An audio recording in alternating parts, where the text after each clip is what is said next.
Et bonjour à tous, aujourd'hui on se retrouve pour une nouvelle vidéo où on va tester des ransomware. Cette vidéo est à but purement instructif et je ne vous encourage en aucun cas à reproduire ce qui va se passer dans cette vidéo dans un autre cadre. Nous sommes ici dans une machine virtuelle qui est complètement isolée du reste du monde. Cette vidéo n'a pas pour but non plus de vous aider à récupérer vos données si vous êtes victime d'un ransomware. Si vous n'avez pas de sauvegarde, je ne peux rien pour vous, à part vous donner le numéro d'un très bon marabout. Dans notre machine virtuelle, j'ai créé plusieurs fichiers de types différents. On a du PDF, du DocX, du XLSX, du PPTX, donc format PowerPoint.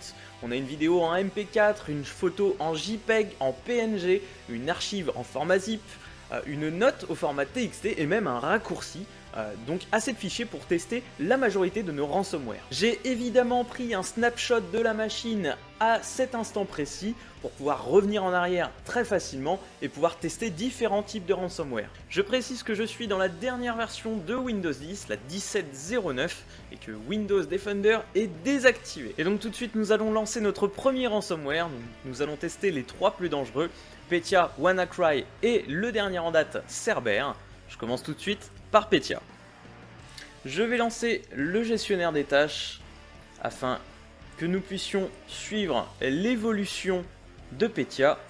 Je double-clique dessus, j'exécute le fichier, je vois qu'il se lance et tout de suite j'ai un message d'erreur, un écran bleu de Windows, mon ordinateur a planté. Je vais attendre le redémarrage afin de pouvoir retrouver ma machine comme elle était. Je soupçonne tout simplement une erreur, un bug de Windows. Ici donc j'ai un check disk en cours. Donc je me dis que peut-être mon disque dur a eu un souci et donc Microsoft est en train de réparer mon disque dur. Donc je vais patienter jusqu'à ce que le check disk soit complètement terminé afin que mes données soient intègres. Donc ici on est à 70%. Alors Petya, il est vraiment dangereux dans le sens où je ne peux même pas redémarrer ma machine. Voilà, donc là on a une petite tête de mort qui clignote, press any key, j'appuie sur une touche et là voilà j'ai juste un lien. Donc évidemment sur des sites en .onion, hein, donc sur le réseau Tor, avec un code à donner dans la description pour pouvoir générer une clé de déchiffrement. J'ai donc restauré notre snapshot, je relance un gestionnaire des tâches et je vais exécuter maintenant WannaCry. Je double-clique sur le petit exécutable. Ici je vois que j'ai déjà un interpréteur de commande qui se lance. Et je vois que mes fichiers sont chiffrés avec l'extension WNCry, donc typique de WannaCry. Je peux encore pour le moment ouvrir mes fichiers.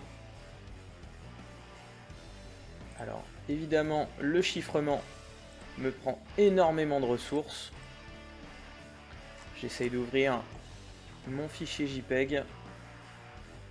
Mais on voit que ça rame vraiment énormément. Hein. Ici c'est DiskPart, a priori, qui consomme vraiment le plus. Les fichiers sont toujours là, mais on voit que je n'ai plus les aperçus déjà des images. Mes fichiers ont disparu. Ça commence vraiment à ramer. Ici, si je ferme l'utilitaire photo, toujours DiskPart hein, qui prend beaucoup de ressources. Si je regarde le README,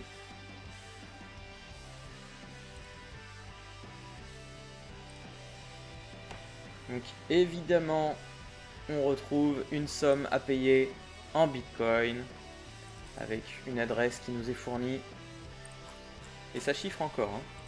On voit que l'utilitaire tourne encore, il utilise encore une quarantaine de mégaoctets par seconde, donc il est toujours en train de chiffrer mes documents. Alors pourtant c'est un Windows que je viens d'installer, hein. Donc il n'y a vraiment pas grand chose dessus. A priori, il ne touche pas au C2.Windows, il se limite aux documents. Alors si je lance le décryptor,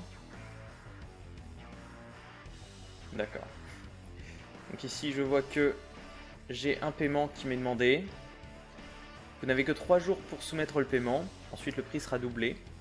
Si vous ne payez pas dans les 7 jours, vous ne pourrez pas récupérer vos fichiers pour toujours. C'est plutôt clair. Donc là je n'ai pas de connexion internet sur ce poste là, donc je pense que c'est pour ça que le temps n'est pas décompté. Mais ici on me demande donc 600 $. On passe maintenant au dernier ransomware. Je relance de nouveau notre gestionnaire des tâches. Donc Cerber. Je l'exécute. Ici on voit que j'ai un .exe Cerber qui est lancé. Je vais donc suivre son évolution. Pour le moment, il n'utilise pas beaucoup de ressources. Il reste vraiment en arrière-plan. Et là, ça y est, il commence à s'activer. Je vois que l'écriture disque évolue drastiquement. Donc là, on est à 50 mégaoctets par seconde. Et là, ça y est, mes documents sont chiffrés. Donc ici, j'ai mon arrière-plan qui est changé. Voilà un bloc-notes qui s'ouvre, me demandant évidemment de payer une somme sur le réseau Tor. Donc ici, un petit message d'avertissement me disant que mes fichiers ne sont pas endommagés. Cette modification est réversible, je n'ai qu'à payer pour être déchiffré. Alors évidemment, ça n'a aucune garantie derrière. Si vous êtes victime d'un ransomware, je ne vous encourage en aucun cas à payer une quelconque rançon. Vous n'avez aucune garantie derrière. Et donc ici j'ai quand même mon fichier texte qui n'a pas été chiffré. Alors certainement car j'ai un fichier texte qui s'affiche sur mon écran pour me donner des instructions pour payer la rançon.